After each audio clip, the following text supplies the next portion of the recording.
Perkenalkan, kami dari kelompok 1 yang membahas daerah aliran sungai Batang Toru. Kemudian ini ada anggota dari kelompok kami, ada saya sendiri, Maudia Farah, 1572303, Salma Naila Herunisa, 1572304, kemudian ada Atala Pranaya, 157233031. Kemudian ini ada list outline yang akan kita bahas. Yang pertama ada tujuan, kondisi DAS Batang Toru, kerangka URM, peran stakeholder, pemetaan stakeholder, masalah dan isu DAS, dan data kualitas air sungai, identifikasi kondisi lingkungan, ranking prioritas, masalah, dan yang terakhir ada strategi dan solusi.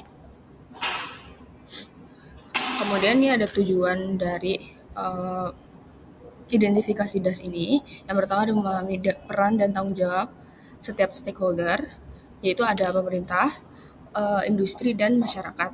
Kemudian yang kedua ada mengidentifikasi tantangan dan konflik kepentingan yang terjadi di lapangan. Dan terakhir ada mendorong kolaborasi dan solusi terpadu antar pihak. Kemudian ini ada kondisi geografis dari DAS Batang Toru. DAS Batang Toru merupakan salah satu DAS di wilayah Sungai Sibundong Batang Toru.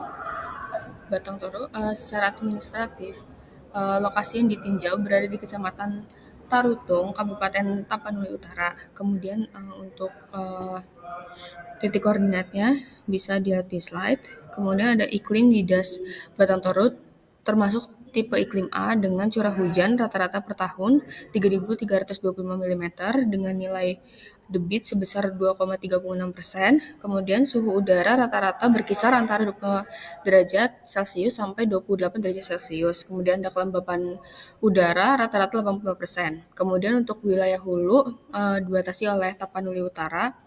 Kemudian di wilayah tengah dibatasi oleh Tapanuli Selatan, wilayah hilir dibatasi oleh Tapanuli Tengah. Kemudian ada kerangka IWRM ini. Kerangka IWRM ini yaitu atau pengolahan sumber daya air terpadu adalah pendekatan lintas sektor yang bertujuan untuk mengelola sumber daya air secara menyeluruh dan berkelanjutan. Artinya semua aspek seperti sosial, ekonomi, lingkungan, dan kelembagaan dipertimbangkan bersama agar pemanfaatan air tidak merugikan pihak lain maupun generasi mendatang. Kemudian tujuan dari IWRM ini menjamin ketersediaan air yang cukup dan berkualitas bagi semua pengguna. Kemudian mengurangi konflik pemanfaatan antar sektor atau wilayah, meningkatkan efisiensi pengolahan air, dan terakhir menjaga kelestarian lingkungan. Kemudian pada slide ini dari flowchart yang sudah dibikin, yang pertama ada persiapan kelembagaan dan kebijakan. Pada tahap ini membentuk dasar hukum dan koordinasi antar pihak terkait. Kemudian yang kedua ada penilaian kondisi DAS. Ini merupakan analisis kondisi fisik, sosial, dan ekonomi wilayah Sungai Batang Toru untuk mengetahui permasalahan utama. Kemudian yang ketiga ada perencanaan terpadu. Perencanaan ini menyusun rencana pengelolaan yang melibatkan seluruh sektor, seperti pertanian, industri, pemukiman, lingkungan. Kemudian yang keempat, ada implementasi program. Di sini kita menjalankan rencana melalui program nyata seperti konservasi, pemberdayaan masyarakat, dan perlindungan daerah tangkapan air. Kemudian di sini ada monitoring dan evaluasi menilai apakah program berjalan efektif. Kemudian yang keenam ada replikasi dan keberlanjutan. Jika berhasil, strategi tersebut akan diadaptasi untuk wilayah lain dan dijaga keberlanjutannya.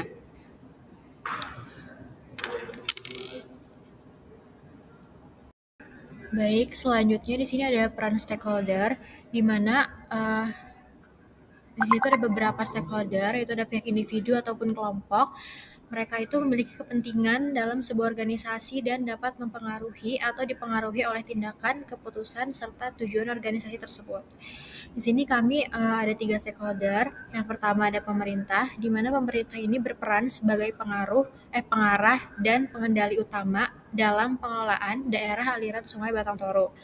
Melalui kebijakan, koordinasi lintas sektor, dan pengawasan yang konsisten, pemerintah berupaya menyeimbangkan kepentingan pembangunan ekonomi seperti PLTA Batang Toru dengan pelestarian fungsi ekosistem dan kesejahteraan masyarakat sekitar. Selanjutnya di sini ada masyarakat. Masyarakat tuh terutama petani atau kelompok lokal, mereka tuh berperan untuk menjaga kelestarian air melalui praktik konservasi seperti agroforestry serta keterlibatan dalam forum pengelolaan das bersama LSM. Yang terakhir ada industri. Di sini contoh industrinya ada PT North Sumatra Hydro Energy, di mana PT ini tuh berperan sebagai industri energi terbarukan yang mengembangkan PLTA Batang Toru di Das Batang Toru. Peran utamanya dari industri tersebut adalah untuk memanfaatkan eh, potensi air Sungai Batang Toru untuk menghasilkan listrik yang ramah lingkungan. Kemudian selanjutnya ada pemetaan stakeholder. Di sini tuh ada 4 peran. Yang pertama ada kepentingan rendah, kepentingan tinggi, peran tinggi, dan peran rendah. Di sini dapat dilihat di antara kepentingan rendah dan peran tinggi itu ada DLHK, BW Sumatera, dan PT North Sumatra Indo Energy. Selanjutnya di kepentingan rendah peran rendah itu ada LSM lingkungan kelompok tani akademisi, peran tinggi itu ada pemerintah, dan kepentingan tinggi ada masyarakat umum di luar wilayah DAS. Next, di sini ada masalah dan isu DAS. Di sini ada 4 masalah yang terjadi. Yang pertama itu alih fungsi lahan hutan menjadi perkebunan dan pemukiman yang menyebabkan penurunan daya resap air. Selanjutnya ada degradasi tutupan vegetasi di daerah hulu yang meningkatkan erosi dan sedimentasi di sungai. Kemudian adanya peningkatan beban limbah industri dan domestik, terutama di sekitar kawasan pertambangan dan pemukiman padat. Dan yang terakhir ini adanya konflik pemanfaatan sumber daya air antara sektor energi, pertanian, dan masyarakat. Selanjutnya di sini ada data kualitas air sungai di Batang Toru. Ini ada beberapa parameter, bisa dilihat di tabel, baku mutunya juga. Nah, di sini keterangannya tuh ada beberapa parameter yang melebihi baku mutu di hilir, yaitu ada BOD dan COD-nya. Kemudian ada juga parameter yang aman, yaitu E. coli-nya, dan juga parameter-parameternya sebagian besar itu memenuhi baku mutu. Baik, pertama-tama kita akan membahas hasil identifikasi kondisi lingkungan di Das Batang Toru. Secara umum, kondisi lingkungan di wilayah ini dipengaruhi oleh 4 aspek utama, yaitu fisik, sosial, ekonomi, dan kelembagaan. Dari sisi fisik terlebih dahulu, wilayah Batang Toru memiliki curah hujan yang cukup tinggi dan topografi yang curam. Kondisi ini mengakibatkan potensi erosi dan sedimentasi meningkat, sehingga mempengaruhi kualitas air dan kapasitas sungai. Kedua, dari aspek sosial, masyarakat di sekitar Das memiliki ketergantungan yang tinggi terhadap lahan dan air sungai, baik untuk kebutuhan pertanian, domestik, maupun kegiatan ekonomi lainnya. Hal ini tentu menimbulkan tekanan terhadap daya dukung lingkungan. Kemudian, dari sisi ekonomi, kegiatan utama masyarakat meliputi pertanian, perkebunan, dan industri energi. Aktivitas-aktivitas tersebut, jika tidak dikelola secara berkelanjutan, dapat menimbulkan perubahan tata guna lahan dan berdampak pada penurunan kualitas lingkungan. Terakhir, dari sisi kelembagaan, kita menemukan bahwa koordinasi antar instansi masih belum optimal. Hal ini menjadi hambatan dalam pengelolaan terpadu, karena kebijakan sektoral sering berjalan sendiri-sendiri tanpa sinergi antar lembaga. Selanjutnya, kita beralih ke rangkuman prioritas masalah yang dihadapi di Das Batang Toru. Berdasarkan hasil identifikasi, terdapat 4 isu utama yang kami urutkan berdasarkan tingkat urgensinya. Isu pertama adalah pencemaran air yang memiliki urgensi paling tinggi. Pencemaran ini menurunkan kualitas ekosistem sungai, serta berdampak langsung pada kesehatan masyarakat yang bergantung pada air tersebut. Kedua, adalah alih fungsi lahan. Banyak area vegetasi berubah menjadi lahan pertanian intensif atau permukiman. Dampaknya adalah penurunan tutupan vegetasi dan peningkatan potensi banjir maupun longsor. Isu yang ketiga, yaitu sedimentasi sungai. Aktivitas di daerah hulu seperti pembukaan lahan dan pertambangan menyebabkan materi sedimen terbawa ke sungai. Hal ini menunjukkan kapasitas sungai dan memperparah risiko banjir di bagian hilir. Yang terakhir adalah konflik lahan. Dengan tingkat urgensi rendah hingga sedang, konflik ini sering muncul antara kepentingan masyarakat lokal, pemerintah, dan sektor industri. Selain menimbulkan ketegangan sosial, hal ini juga menghambat pelaksanaan program konservasi di lapangan. Selanjutnya, strategi dan solusi pengelolaan jaga di masa depan. Dari pemaparan tentang kondisi Das Batang Toru yang sudah dijelaskan tadi, saya selaku pemerintah DLHK Provinsi Sumatera Utara, menurut kami sebenarnya memiliki tanggung jawab utama dalam menjaga keseimbangan ekosistem di Das Batang Toru. Dari hasil pemantauan yang sudah kami lakukan, saat ini sebenarnya Das Batang Toru sedang mengalami penurunan kualitas air, terutama di bagian tengah dan hilir.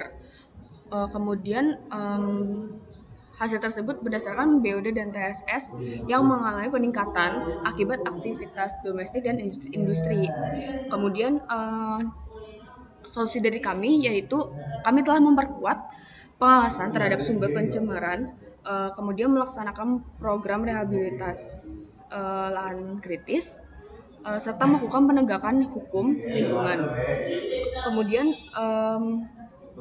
kami juga mengajak masyarakat dan pihak swasta dalam program konservasi daerah tangkapan air agar upaya pengolahan das lebih efektif dan berkelanjutan. Kalau untuk dari pihak swasta, apakah ada tanggapan? Baik, di sini saya sebagai sektor industri, saya akan memberikan tanggapan dan juga keluhan yang saya alami. Dari sisi industri sendiri, kami ini menyadari akan pentingnya menjaga keberlanjutan sumber daya air di daerah aliran Sungai Batang Toru. Karena keberlangsungan operasional kami juga ini sangat tergantung pada kondisi ekosistem ini. Kami juga telah melaksanakan AMDAL dan sistem pengolahan air limbah sesuai dengan standar yang ditetapkan oleh pemerintah.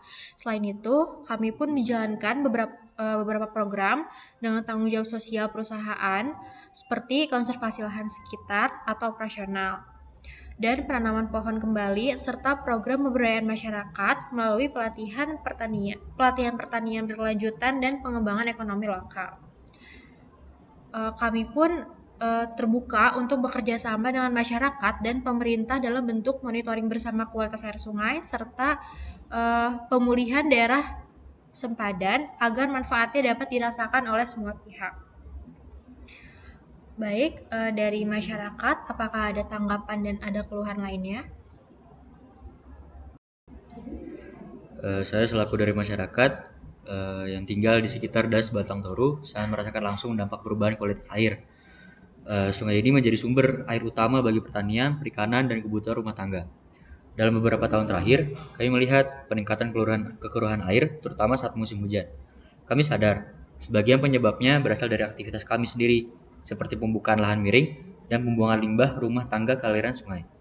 Karena itu, masyarakat mulai terlibat dalam kegiatan penanaman kembali vegetasi di lahan gundul, pembuatan lubang biopori dan sumur resapan, serta pengelolaan sampah berbasis komunitas. Saya berharap pemerintah maupun industri dapat memberikan dukungan dalam bentuk pelatihan serta bantuan sarana konservasi agar kegiatan ini bisa terus berjalan.